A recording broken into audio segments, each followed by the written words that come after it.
Selanjutnya A. Metode pemisahan kos campuran. Metode-metode yang dapat digunakan untuk memisahkan kos campuran menjadi unsur tetap dan unsur variabel adalah yang pertama, metode titik tertinggi dan terendah. Yang kedua, metode diagram pencar. Yang ketiga, metode kuadrat terkecil. Yang keempat, metode regresi berganda. Dan yang terakhir, pertimbangan manajemen. Fungsi kos campuran adalah sebagai berikut. Y sama dengan T tambah Vx. Y sama dengan total kos aktivitas atau variabel tidak bebas. T sama dengan komponen kos tetap, variabel bebas atau intercept.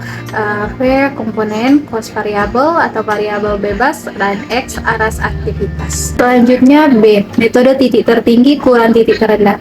Pendekatan ini memerlukan dua observasi atau lebih atas hasil aktivitas masa lalu. Dari catatan tentang output dan kos aktivitas masa lalu, dipilih kos aktivitas dan output tertinggi dan kos aktivitas dan output terendah. Kemudian diselisihkan.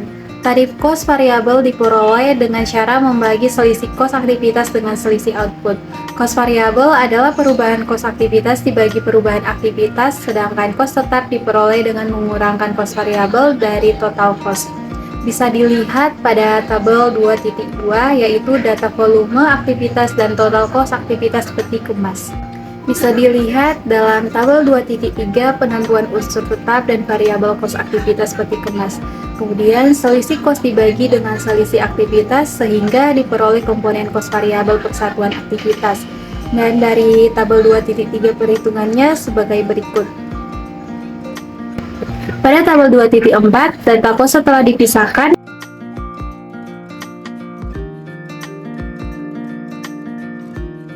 Selanjutnya C. Metode diagram pencar. Hakikat metode ini adalah menggambarkan pola penyebaran data selama beberapa periode amatan. Dari pola tersebut, dilakukan pengamatan secara visual, kemudian ditarik garis secara serampangan yang membelah tengah pola penyebaran data tersebut.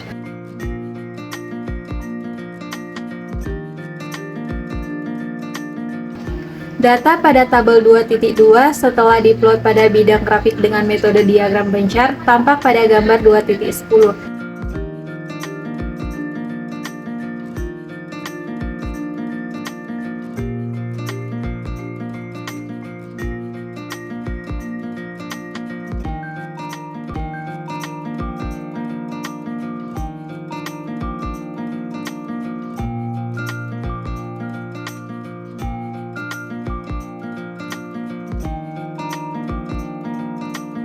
Selanjutnya D. Regresi berganda.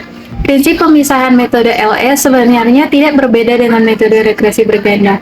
LS tidak lain dari bentuk regresi sederhana, yaitu hanya dengan satu unsur kos variabel. Sedangkan regresi berganda terdiri dari satu variabel bebas. Dengan demikian, data pada tabel 2.2 di atas tidak perlu dikerjakan dengan regresi berganda, karena hanya terdiri satu variabel bebas, yaitu X. Bentuk persamaan regresi berganda yang mana jumlah variabel prediktor lebih dari satu, bisa dilihat di samping saya.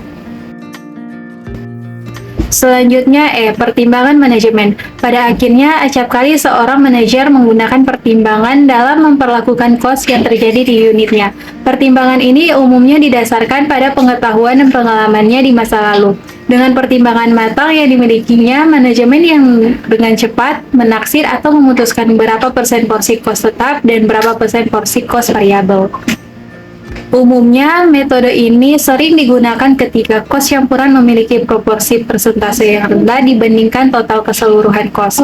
Dalam situasi seperti ini, apabila yang dilakukan adalah metode pemisahan kos secara formal yang melibatkan hitungan teoretis, seperti yang dijelaskan di bagian sebelumnya, maka justru akan menimbulkan masalah yang tidak diinginkan setiap usaha yang dikerahkan tidak sepadan dengan manfaat yang diperoleh.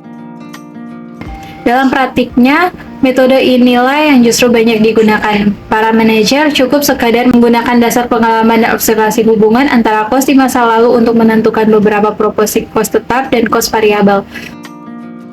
Keuntungan dari metode ini terletak pada kesederhanaannya. Dalam situasi ketika manajer memiliki pemahaman yang sangat baik atas perusahaan dan pola-pola cost yang terjadi, maka metode ini menghasilkan hasil yang baik. Namun jika manajer tidak memiliki pertimbangan yang cukup baik, maka jelas error akan terjadi.